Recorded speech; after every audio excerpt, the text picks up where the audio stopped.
അല്ല ലക്ഷ്മി, ഇനി ആണെങ്കിൽ തന്നെ അവനൊന്നും എന്റെ വിനു അല്ല, അലക്സാണ്ടറാണ്. ബേസിക്കലി ക്രിമിനലായ ഒരു കള്ളക്കടത്തുകാരൻ. IG ബാലകൃഷ്ണന്റെ ഭാര്യയ്ക്ക് അങ്ങനെ ഒരാളുമായി ബന്ധം പാടില്ല. നീ അവിടെ പോകാനോ അവനെ കാണാനോ പാടില്ല. That will affect my reputation. അപ്പൊ എന്നെക്കാളും എന്റെ ദുഃഖത്തെക്കാളും എന്റെ കണ്ണീരെക്കാളും വലുതാണോ ബാലേട്ടന്റെ റെപ്യൂട്ടേഷൻ? അതെ, നിന്റെ ഈ അലക്സാണ്ടറെ പിടിക്കാനാണ്, അവനെയും അവന്റെ സാമ്രാജ്യത്തെയും തകർക്കാനാണ് ഗവൺമെന്റ് എന്നെ ഇങ്ങോട്ട് അയച്ചത്. നാളെ അവൻ എന്റെ ഭാര്യയുടെ സീമന്തപുത്രനാണെന്ന് അറിഞ്ഞാൽ നഷ്ടപ്പെടുന്നത് എന്റെ മേലുള്ള വിശ്വാസമായിരിക്കും. എന്റെ ഔദ്യോഗിക ജീവിതത്തിൽ ഞാൻ എന്നോളം നേടിയ മാന്യതയും പദവിയും എല്ലാം. മാത്രമല്ല നമ്മുടെ മകളുടെ ഭാവി, അതെല്ലാം കളഞ്ഞു ഒളിച്ചിട്ട് നിനക്ക് അലക്സാണ്ടർ വേണോ? പറയൂ ലക്ഷ്മി. ഞാൻ എന്റെ ജോലി രാജിവെക്കാം. നിന്നെ അവന്റെ അടുത്താക്കിയിട്ട് മോളെയും കൂട്ടി പൊയ്ക്കോളാം. കാരണം അവൾക്ക് അങ്ങനെ ഒരു ബ്രദർ ഉണ്ടാകാൻ പാടില്ല. അവളുടെ അമ്മയ്ക്ക് വിവാഹത്തിന് മുമ്പ് അങ്ങനെ ഒരു പുത്രനുണ്ടായതായി ഈ ലോകം അറിയാൻ പാടില്ല. നാമായിട്ട് അവളുടെ ഭാവി നശിപ്പിച്ചുകൂടെ? ഞാൻ അവളെ കൊണ്ട് പൊയ്ക്കോളാം.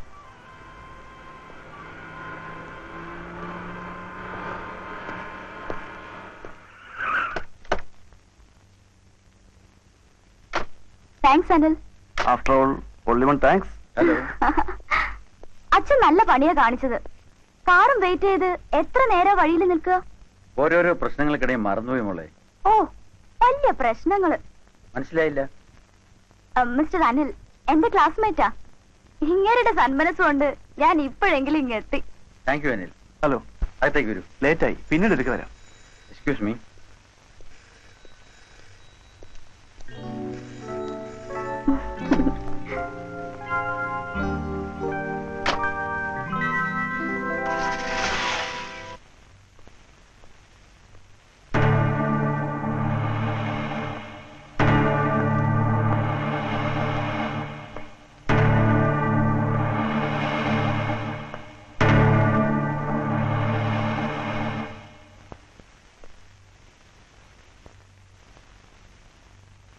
വിനു. ഞാൻ നിങ്ങളുടെ വിനുവല്ല, ഐ എം അലക്സാണ്ടർ. വിനു നീ അല്ല, നിങ്ങൾ കാള് മാറിപ്പോയിരിക്കുന്നു. നിങ്ങളുടെ വിനുവിനെ എനിക്കറിയില്ല. അമ്മയോട് നീ കള്ളം പറയുന്നു. അമ്മയോ? നിങ്ങളോ? ആ വാക്കിന് ഒരുപാട് അർത്ഥങ്ങളുണ്ട്. അതിൽ വാത്സല്യമുണ്ട്, സ്നേഹമുണ്ട്, ത്യാഗമുണ്ട്. അതൊന്നും നിങ്ങൾക്ക് ചേരില്ല. ആർക്കും വേണ്ടാത്ത തന്തയില്ലാത്ത ഗർഭത്തെ അബോർട്ട് ചെയ്യുന്ന സ്ത്രീകളെ പറ്റി കേട്ടിട്ടുണ്ട്. പിഴച്ചുപറ്റ ചോരക്കുഞ്ഞിനെ തെരുവിൽ വലിച്ചെറിഞ്ഞ് പുതിയവനെ തേടി പോകുന്നവരെ പറ്റി കേട്ടിട്ടുണ്ട്. അവരെയൊന്നും അമ്മയെന്നാരും വിളിക്കാറില്ല. എന്ത് വേണമെങ്കിലും വിളിച്ചോളൂ, എല്ലാ വിശേഷണ പദങ്ങളും എനിക്ക് ചേരും. വേണ്ട, തെരുവിൽ വളർന്നവന്റെ നാവിൽ തെറികളും തെമ്മാടിത്തമേ വരൂ. നിങ്ങളെപ്പോലെ സമൂഹത്തിൽ സ്ഥാനവും മാനമുള്ളവർക്ക് അത് കേട്ടാൽ അറയ്ക്കും. ഇല്ല, നിന്നെ നഷ്ടപ്പെട്ടിട്ട് എനിക്ക് കിട്ടിയ സ്ഥാനവും മാനവും പദവിയും അതിലൊന്നും ഞാൻ സന്തോഷിച്ചിട്ടില്ല. എവിടെങ്കിലും നീ സുഖമായിട്ടുണ്ടെന്ന് അറിയാൻ, എന്നെങ്കിലും ഒന്ന് കാണാൻ അതിനെ പ്രാർത്ഥിച്ചിട്ടുള്ളൂ എന്നും. അതിലപ്പുറം ഒന്നും IG ബാലകൃഷ്ണന്റെ ഭാര്യാപദം അലങ്കരിക്കുന്ന നിങ്ങൾ ആഗ്രഹിക്കില്ല. ഞാൻ ആരാണെന്നും എങ്ങനെ കഴിയുന്നുവെന്നും അറിഞ്ഞില്ലേ, കണ്ടില്ലേ? ഇനി എന്താണ് അറിയേണ്ടത്? ഇങ്ങനെ അറിയേണ്ടിയിരുന്നില്ലെന്ന്, കാണേണ്ടിയിരുന്നില്ലെന്ന് ഇപ്പൊ തോന്നുന്നു. പിന്നെ കണ്ടയുടനെ, വിനു എന്ന് കേട്ട ഉടനെ അമ്മയെന്ന് വിളിച്ച് ഓടി വന്ന് കെട്ടിപ്പിടിക്കുമെന്ന് വിചാരിച്ചോ? തെരുവിലറിയപ്പെട്ട ഒരു പയ്യൻ വളർന്നു വരുമ്പോ സദ്ഗുണസമ്പന്നനായ ഒരു സന്യാസിയായി തീരുമെന്ന് വിചാരിച്ചോ? അങ്ങനെയൊന്നും വിചാരിച്ചിട്ടില്ലല്ലോ. പറയൂ, എന്തിനാണ് ഇവിടെ വന്നത്? പറയാനുള്ള അവകാശമോ സ്വാതന്ത്ര്യമോ എനിക്കില്ല. പക്ഷെ ഓർക്കുമ്പോ പേടി തോന്നുന്നു. നിന്റെ ഈ തൊഴില് ഇതൊന്ന് നിർത്തിക്കൂടെ? എന്നെ ഓർത്ത് ആരും പേടിക്കണ്ട, ദുഃഖിക്കാൻ വേണ്ട. അതിനിവിടെ ശമ്പളം കൊടുത്ത് ഞാൻ ആളുകളെ നിർത്തിയിട്ടുണ്ട്. അവരത് സന്തോഷമായിട്ട് ചെയ്തോളും. എന്ന് തുടങ്ങി ഈ പുതിയ പുത്രസ്നേഹം? അതോ ഭർത്താവിന്റെ ജീവനെ ഓർത്തുള്ള പേടിയോ? എന്തെങ്കിലും ചെയ്യണമായിരുന്നെങ്കിൽ, കൊല്ലണമായിരുന്നെങ്കിൽ കൂടി അതെനിക്ക് എന്നേ ആകാമായിരുന്നു. പേടിക്കണ്ട, നിങ്ങൾ ആഗ്രഹിച്ചത് എന്നും നിങ്ങൾക്കുണ്ടാവും. എന്നെ നിങ്ങൾ ഒരിക്കലും ആഗ്രഹിച്ചിട്ടില്ല. ഉണ്ടോ? ഉണ്ടെങ്കിൽ പറയൂ. നിങ്ങൾ പറഞ്ഞ അവകാശങ്ങളും സ്വാതന്ത്ര്യവും എല്ലാം ഞാൻ അനുവദിച്ചു തരാം.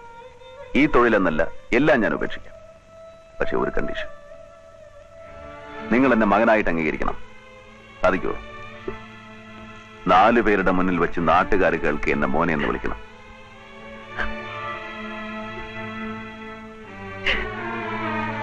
ഒരു കാര്യം കൂടെ ചോദിച്ചോട്ടെ,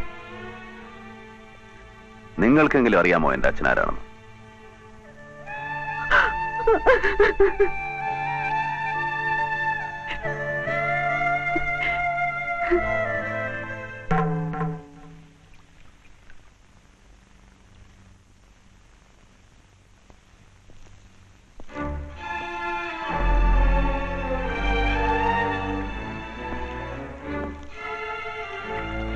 സോറി ബാലേട്ട. കയറൂ.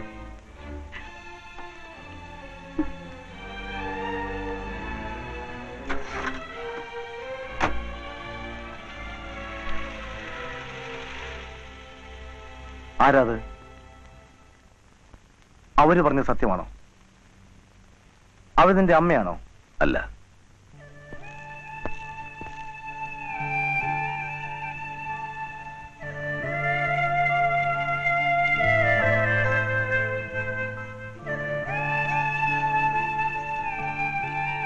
എന്തൊക്കെ പറഞ്ഞാലും എന്തൊക്കെ ചെയ്താലും അമ്മയെന്ന് പറഞ്ഞാൽ അമ്മ തന്നെയാ.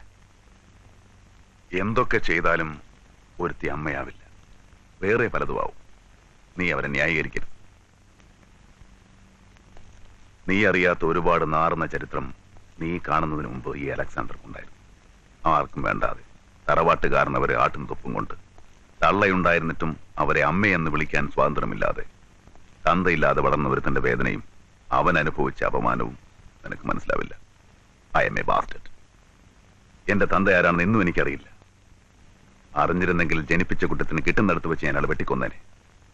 സ്വന്തം സുഖത്തിന് വേണ്ടി താൻ പ്രസവിച്ച കുഞ്ഞിനെ പോലും വലിച്ചെറിഞ്ഞ് വന്ന് വിളിച്ചവന്റെ കൂടെ പഴിയിറങ്ങി പോയവളാണ് ഇന്നിവിടെ കയറി വന്ന് തള്ള. അന്നില്ലാത്ത പുത്രസ്നേഹത്തിന്റെ പുതിയ കഥയും പറഞ്ഞ് അവരിവിടെ കയറി വരുമ്പോ നീറയും കുന്തിരിക്കാൻ വെച്ച് ഞാൻ അവർക്ക് ഓച്ചാന പാടണോ? പറയടാ. അമ്മയുണ്ടായിരുന്നിട്ടും അനാഥനായിട്ട് വളരേണ്ടി വന്നവനാണ് ഞാൻ. അനാഥാലയത്തിന്റെ തിണ്ണയിൽ ഒരു നേരത്തെ കഞ്ഞിക്ക് കൈനീട്ടി നിൽക്കുമ്പോ ഈ പുന്നാരത്തള്ള എവിടെയായിരുന്നു? കഞ്ഞി തന്ന കൈകൊണ്ട് അവർ കഴുത്തിലൊരു കൊന്തയും കെട്ടി തന്നു. അങ്ങനെ നായർ തറവാട്ടിൽ പിറന്ന വിനു അലക്സാണ്ടറായി. പറയടാ, ഇവരാണോ തള്ള? ഇവരെയാണോ ഞാൻ പൂവിട്ട് തൊഴേണ്ടത്? കഴിഞ്ഞതെല്ലാം ഓർത്ത് ദേഷ്യം വെച്ചിട്ട് എന്താ കാര്യം? അല്ലെങ്കിൽ ആരോട് ദേഷ്യം കാണിക്കാൻ? പുറകിലുള്ള സ്വന്തം നേള് തന്നെയാ. പേര് മാറിയാലും കഴുത്തിലൊരു കൊന്ത ഇട്ടാലും നീ വിനു തന്നെയാ. അല്ല. വിനു, പുറകിൽ നിന്ന് ആരെങ്കിലും വിനു എന്ന് വിളിച്ചാൽ നീ അറിയാതെ തിരിഞ്ഞു നോക്കി പോകും.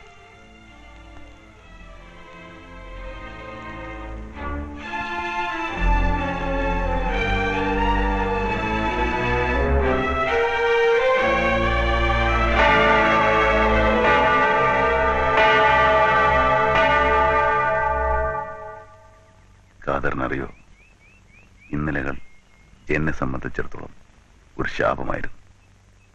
എന്തിനും തെറിവിളിക്കുന്ന തറവാട്ടുകാരനവർ. ഓർമ്മ വെച്ച നാൾ മുതൽ ഞാൻ കേട്ട് തഴമ്പിച്ച ഒരേ പല്ലവി, തന്തയില്ലാത്ത. പോടാ തന്തയില്ലാത്തവന്. ഈ തറവാട് മുടിപ്പിക്കാൻ വേണ്ടി ഓരോന്ന് ജനിച്ചോളും. അച്ഛാ, നടന്നു പോടാ.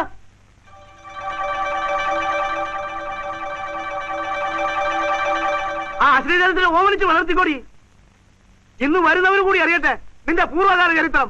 അസത്തിനോട് പറഞ്ഞേക്ക്, അമ്മേ കുമ്മയെന്ന് വിളിച്ച് അന്നേരത്ത് വന്നേക്കരുതെന്ന്.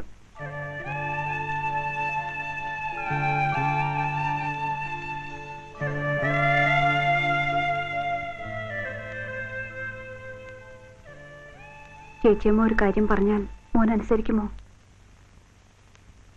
ഇന്ന് ചേച്ചിയമ്മയെ കാണാൻ ചിലർ വരും. ആരെങ്കിലും ചോദിച്ചാൽ ചേച്ചിയാണെന്ന് മാത്രം പറഞ്ഞാൽ മതി. അമ്മയാണെന്ന് പറയണ്ട.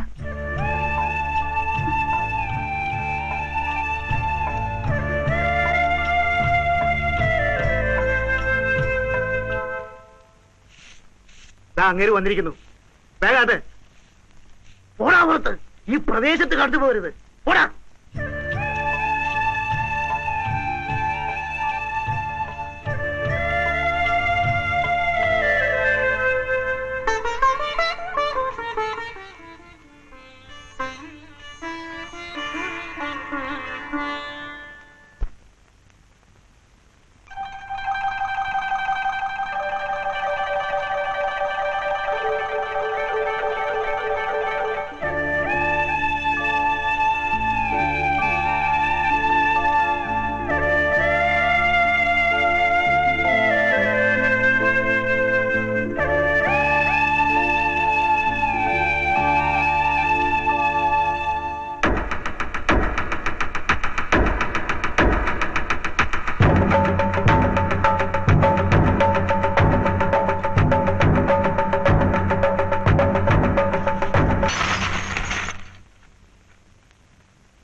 ഏതായി കുട്ടി?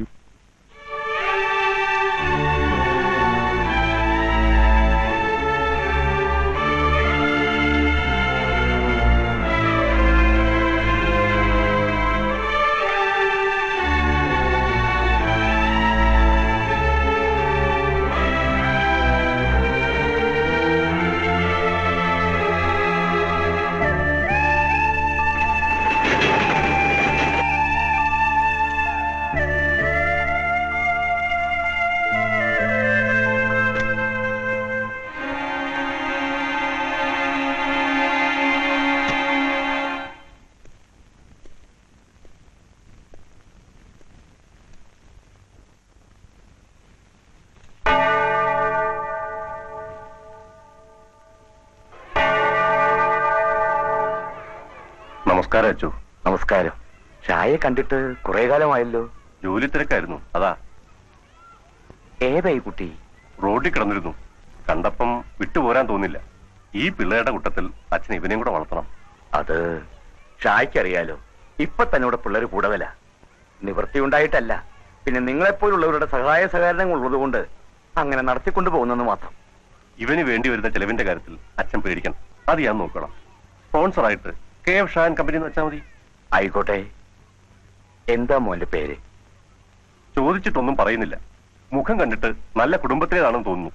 എവിടെ ജനിച്ചിട്ടെന്താ, എല്ലാം ദൈവനിശ്ചയം പോലെ വരൂ. ഞാൻ വരട്ടെ അച്ചു. ശരി, ചെല്ലുമോനെ. അല്ലേ?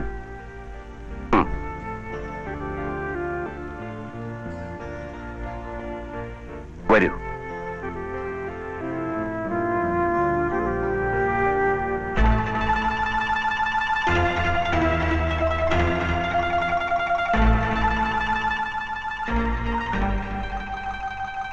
കാരുണ്യവും സ്നേഹവും നിറഞ്ഞ കന്യാമറിയത്തിന്റെ മുന്നിൽ ഞാനെന്ന മണിക്കൂറുകൾ നിന്ന് പ്രാർത്ഥിക്കുമായിരുന്നു. മറ്റുള്ളവരെ പോലെയാകാൻ, മനസ്സൊന്ന് നന്നാകാൻ. കാണുന്നവരെല്ലാം എനിക്ക് വെറുപ്പായിരുന്നു. എന്തിന്? എന്നെപ്പോലും. എനിക്കെന്റെ മുഖം നഷ്ടപ്പെടുകയായിരുന്നു. പഴയ വിനു പിന്നീട് ഒരു ഓർമ്മ മാത്രമായി അവശേഷിച്ചു.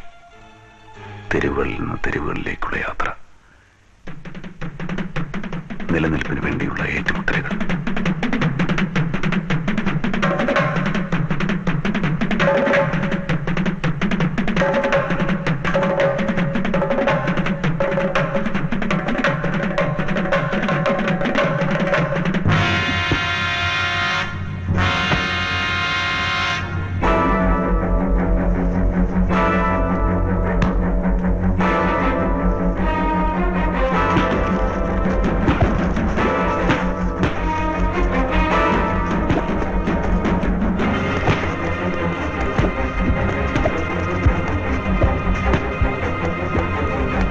ഇമാതിരി അഭ്യാസം കൊണ്ട് ഈ ഏരിയ വന്നാലുണ്ടല്ലോ, അടിച്ച് പിരുത്തുകളെ ഞാൻ. അലക്സേ, എന്തായി കാണിക്കുന്നേ? കൊടുത്താ കൊല്ലത്തും കിട്ടുമെന്ന് കേട്ടിട്ടില്ലേ മാഷേ? എത്ര നാളായി കൊണ്ടും കൊടുത്തും ജീവിക്കുക. ഇനിയെങ്കിലും ഇതൊന്ന് നിർത്തിക്കൂടെ? അത്യാവശ്യത്തിന് വിദ്യാഭ്യാസമൊക്കെ ഉണ്ടല്ലോ, എന്തെങ്കിലും ഒരു ജോലിക്ക് ശ്രമിക്കും. ഞാൻ പഠിച്ച പഠിപ്പിന് ഈ ജോലി തന്നെ കറക്റ്റ് മാഷേ. എന്താ ഇപ്പൊ ഒരു കാറ്?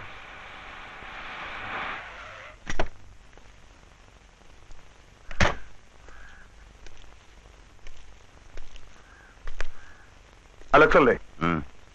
ഒരു നിമിഷം.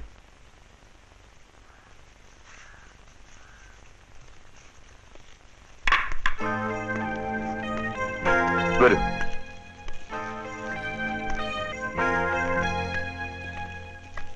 എന്താ കാര്യം? അലക്സേ, എനിക്ക് വേണ്ടി ഒരു ഉപകാരം ചെയ്യണം. എത്ര പണം വേണമെങ്കിലും ഞാൻ തരാം. അപ്പൊ ചെയ്യേണ്ട കാര്യം അങ്ങനെ തന്നെ ആയിരിക്കുമല്ലോ. ഏതാണ്ട് അങ്ങനെ തന്നെയാ. അഡ്വാൻസ് എപ്പോ എങ്ങനെ എവിടെ വെച്ചെന്നെല്ലാം ഞാൻ പിന്നീട് പറയാം.